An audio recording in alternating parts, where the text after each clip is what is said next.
troisième jour au CES de Las Vegas pour Lionel, notre correspondant de l'SVE. Après les grandes annonces et les tendances, on va s'intéresser aujourd'hui aux usages concrets. Bonjour Lionel, comment décrirais-tu l'expérience utilisateur sur les stands d'aujourd'hui? Bonjour Margot, bonjour à toutes, bonjour à tous. Sur le floor du CES 2026, l'expérience utilisateur, c'est moins de feux d'artifice et beaucoup plus de démonstrations immersives que l'on peut vraiment tester. On entre souvent par un espace très spectaculaire, puis on enchaîne sur des zones où l'on peut manipuler les produits, les robots, les interfaces. Les marques ont surtout installé de vrais espaces de conversation avec leurs équipes et leurs experts. Pour nos étudiants, c'est un signal important car le futur du marketing, du commerce ou de la communication, ce n'est pas seulement faire le buzz, c'est de concevoir des expériences complètes où la mise en scène, la preuve par la démo et la relation humaine se travaillent ensemble. Lionel, sur le plan business, as-tu vu des modèles économiques ou des stratégies de monétisation intéressantes à analyser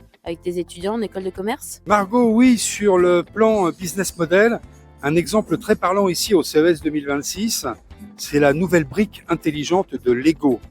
Avec SmartPlay, Lego vend non seulement des boîtes de jeux Star Wars, plus chères évidemment que les sets classiques, mais surtout une brique réutilisable truffée de capteurs qui peut être déplacée d'un modèle à l'autre.